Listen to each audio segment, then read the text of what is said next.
This is Doug. And I'm Cindy. Welcome to Help Me Help Mama 5cast. And today we're talking about family. I think we set the scenario in one of the other videos. A family was trying to decide, should sister move in with mom or mom move in with one of the other siblings? And we talked about sister moving in with mom in the other video. So if you're watching this one, that's your issue. Go watch that one. But today we're talking about mom moving in with you.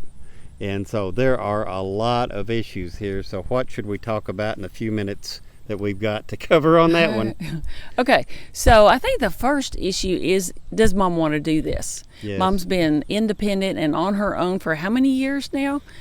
Taking care of her own household, taking care of herself, and now you're wanting to take away her independence.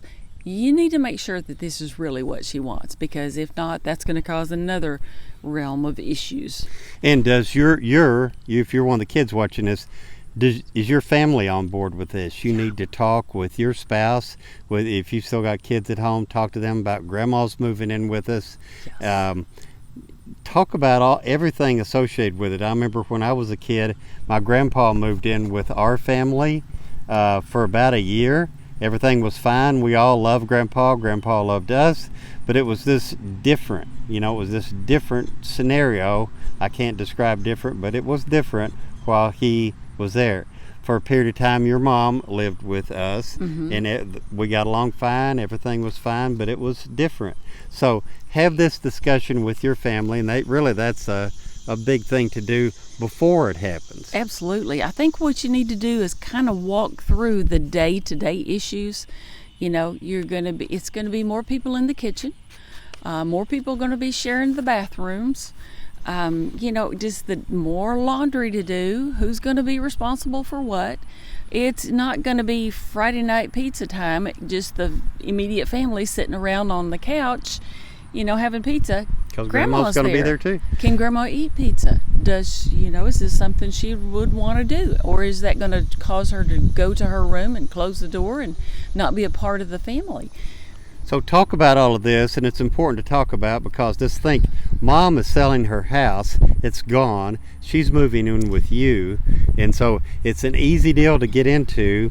It's not an easy deal to get out of, because if you get 2 weeks into it and you think, hey, this ain't working, mom can't go back home because her home is your home. And so that's one thing, is this, make sure it's good with everybody. Absolutely. And let's see. I don't know. You forgot. Okay. I was just trying to move you over. Trying to move me over. I was about to get out of the video. Okay, so pick up here, Matt. Yeah.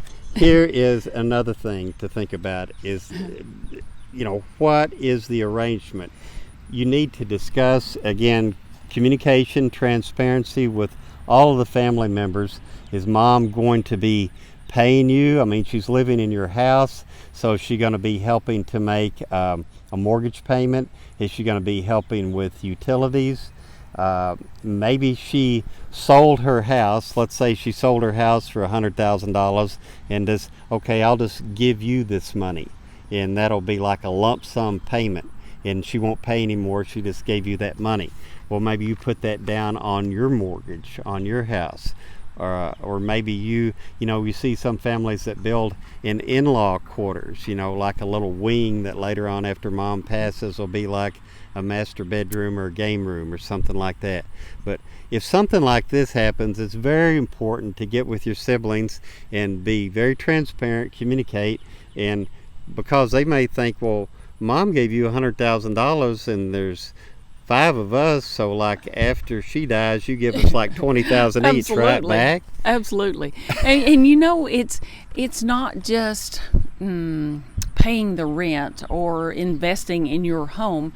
It's how much now of your time is it going to take to make sure that mom's getting the right food that she needs. My mom had swallow issues, so we really had to pay close attention to the food she was eating and the liquids she was drinking. How much of your time is it going to take her to her medical appointments? For me, it was like put mom in a wheelchair, get her out of the house, get her into the car, get her to the doctor's office, get her out of the car. it was a half-day event for almost each appointment. It really was. And what if you're sick? Mom's living with you in your Yeah. house, and you, like here a while back, we both got food poisoning. Food We poisoning. ate somewhere and got food poisoning. And for like 2 days, we were sick as a Oh, dog. So it like was if your mom awful. would have been there with us during that time, Yeah. well, we're sick. We're like in the bed, like we can barely move. Who takes care of mom during that time? Do Good one of the question. other siblings come into your house, or do they say, tell you what, she's living with you, you got it? Yep. What if you need to go on vacation, or if you're a business Yeah. trip or out of town? Yes. And you're going to be gone for a week. Yes. Does one of the other siblings come into your house to take care of your mom?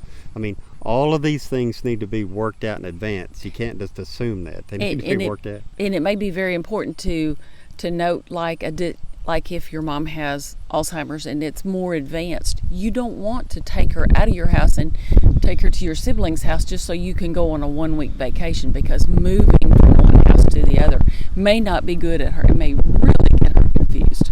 Yeah. So a lot of things to consider. A lot of things to think about. So be very transparent, communicate. A lot of these things, a lot of these issues, you need legal documents. Mom may need to change her will or her trust, get with your attorney, may need to be a contract, a rental agreement, how the money distributed and paid. So a lot of things to think about. Easy to get into, hard to get out of. So think a lot about this before just jumping into this. May turn out to be a great deal, but think about these things. We hope you're having a great week. And I would also add, have a pivot plan. If it doesn't work, what are you going to do? What's plan B? What is plan B? Yeah. Okay. So that's all we got time for now. Thank you for being a caregiver for your loved one. You're making a huge difference in their life. So if you like this video, give us a thumbs up. And if you want to see more videos like this, click on the subscribe button to subscribe to this channel, and click on that little notification bell to be notified the next time we do a video. And if you want to interact with us, check out the description below and leave us a comment and let us know what legal or caregiver topics you'd like to hear about.